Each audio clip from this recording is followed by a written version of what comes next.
Vous avez besoin en cette rentrée d'être admiratif et soudé. Bienvenue à cette mini-méditation du mercredi de l'Institut biblique de Bruxelles. Dans le psaume 63, David soupire après Dieu dans des circonstances d'adversité dans le désert. Vous qui êtes croyantes ou croyants en Jésus-Christ, vous êtes face à l'adversité spirituelle. Comment ça? Eh bien, l'esprit du monde vous entoure. Le péché subsiste en vous, Satan rôde. Et si vous n'avez pas particulièrement soif de Dieu, c'est le signe que vous devriez avoir soif de Dieu. Comment l'étancher?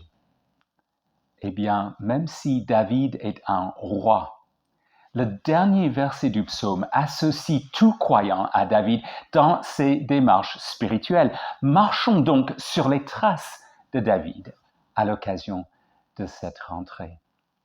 D'abord, soyons admiratifs de Dieu. David est dans le désert, mais il se souvient de ce que ça avait donné pour lui de se trouver dans le temple à Jérusalem et de contempler Dieu.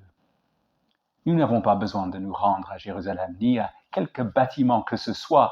Grâce à la mort de Jésus-Christ, nous avons un accès direct auprès de Dieu. Et grâce aux Écritures, nous pouvons méditer les attributs de Dieu.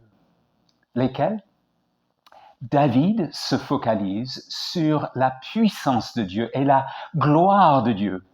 Si nous voulons admirer la puissance de Dieu et la gloire de Dieu, nous tournons les yeux suprêmement vers la croix. C'est là où Dieu a pourvu au pardon des fautes de quiconque se détourne de ses fautes afin de vivre pour la gloire de Jésus-Christ. Et à ce moment-là, nous nous rendons compte de ce que la fidélité de Dieu envers nous en Christ vaut mieux que la vie elle-même. Le fait que Dieu persiste à nous pardonner et à nous garder en bonne relation avec lui, quelle grâce! La vie éternelle auprès de lui est assurée. Et justement, nous sommes d'ores et déjà auprès de Dieu. Mais seconde démarche, soyons soudés à Dieu. Nous, on préfère que les gens ne soient pas trop collants. Mais Dieu, il accueille cela. Comment être soudés à Dieu? Dans la prière, en exprimant notre dépendance à son égard. Car nous avons besoin de lui face au monde, face à la tentation, face à Satan. Soyons soudés au point de reconnaître que Dieu nous soutient comme David l'affirme. Soyons admiratifs en profitant des Écritures, soyons soudés à Dieu grâce à la prière.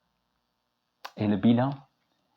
Lisez tout le psaume et vous le verrez. Le bilan, c'est la satisfaction, la sécurité, la louange et la joie.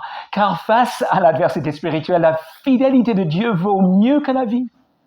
Et sa main droite nous soutient. Très bonne rentrée.